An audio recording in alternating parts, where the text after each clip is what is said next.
perception among some people that the biggest polluters of our waterways are our industries. Fact is, industry has done much to save our streams. The biggest polluters now are people, citizens of our area who litter and in some cases intentionally dump trash and oil and chemicals into our streams. In part 3 of this series, we'll meet a law enforcement team whose job is taking out the trash. A work crew cleans up trash along a 100-yard stretch of the Houston Ship Channel. There are many sites like this along Houston area waterways, and what's not picked up can be carried to Galveston Bay and the Gulf of Mexico. This work crew is part of the Bayou Posse program, which utilizes the free labor of probationers. And there are people who are given probation, given another opportunity, and they'll get anywhere from 80 hours to 360 hours of community service. Last year, we performed over $12 million in free services. Work on this site is not yet complete, but just look at what they've picked up so far. This is our recyclable plastic, mostly soda pop bottles. And here's a real problem. These are 1-quart oil cans, and they're not recyclable and produce a lot of problems in the waterways. And of course, this is styrofoam. Over here you see the big stack of wood. That'll be ground up, and then it will become topsoil again and will go back into the system.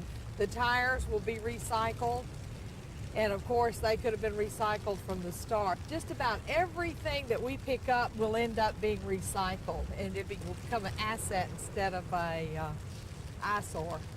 The probationers are suddenly very big on the idea of recycling and, at the very least, proper disposal of trash.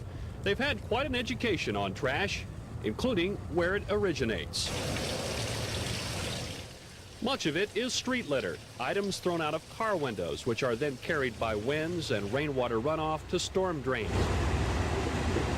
which empty into Houston's bayous. Some of the trash is dumped directly onto the banks of Houston waterways by illegal dumpers. We've got a report of automobile parts being dumped into Green's Bayou. Houston police officer Steve Dicker is hot on their trails. He's part of an 8-person unit at Houston's Neighborhood Protection Team. Probably about 75% of the time we can locate a dumper either through an eyewitness or through trace evidence. We set up stings in certain areas of town when we have a proficient amount of constant dumping, and we do usually prosecute multiple cases. These surveillance pictures were taken at a Houston hotspot for oil dumping. This dead-end street became a magnet for people working on their cars, and in most cases, the old oil was dumped onto the banks of a stream. This, even though the state, along with auto parts stores, has set up a network of sites where old oil can be dropped off for recycling. Look at any Houston stream following a rain, and chances are you will see a sheen of oil on the surface. That, along with the trash, is certainly unsightly, but it can also be fatal to wildlife. Whether it's a bird choked by a plastic 6-pack ring, or animals dying from starvation because their stomachs are full of undigestible bits of plastic. For those who litter, it is perhaps a matter of convenience.